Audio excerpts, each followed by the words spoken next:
Here's an AMI This Week shortcut with Grant Hardy. Come on, Rock! Come on, Rock! Do it! Come on, Rock! There's a strategy to the game that I always enjoyed. Like watching what's going to happen, anticipating 2 or 3 throws of the rock.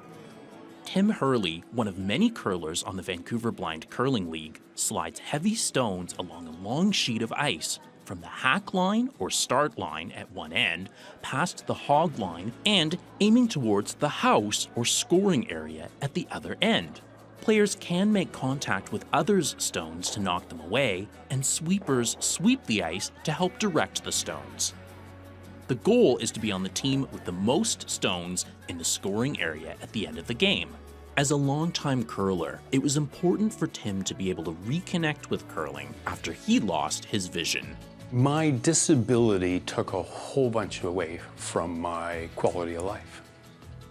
And as much as we talk about, well, let's not think about disabilities, let's think about abilities.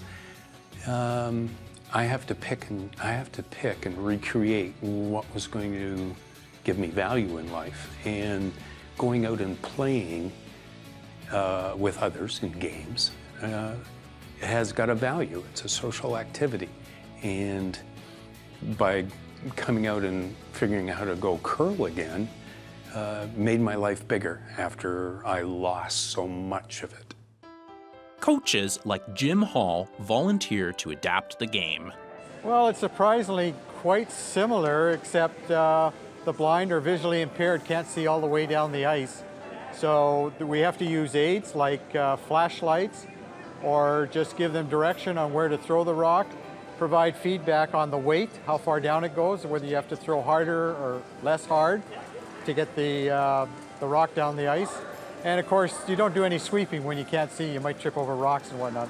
Otherwise, I curl regularly, and sometimes the blind curlers can hit the button better than my sighted curlers. The league is a lively lot. Jim tells us more about it. It's not one team, it's a whole bunch of, about 20 that come out every Wednesday, and they have fun games, and so they're a very social group and they enjoy it. Sounds like my kind of sport. Wearing a pair of rubberized grippers to help keep my balance on the ice, I had Jim help me serve some stones. That's very good. That's almost halfway down. I had, shall we say, mixed success. I could tell that was not so hot as soon as I let go of that. Because you almost wiped out his camera pod. Okay. All right, well, yes, that's why we signed a waiver. Okay, so I still need some work. With the right training and a slightly less destructive aim, maybe I could be more like seasoned curler Fraser Hiltz, who has been curling for more than 3 decades. He explains that Jim, along with the other coaches, are instrumental in blind curling's success. Jim's a great guy. He's got a great attitude, great perspective on the game, lots of knowledge, and very supportive, and he's been a coach for a long time for Vancouver Blind Curling.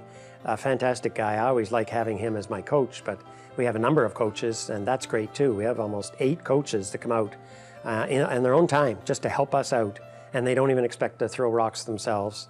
They're just there to help us in the game, interpret the game, help read the ice, help with some strategy, and help to make us better. As for Tim, curling has helped him on and off the ice. I've had to be more assertive about making contacts with other people as opposed to being passive. It's really easy after you lose your sight to become passive, and I kind of had to choose to become more extroverted, intentionally trying to be out there.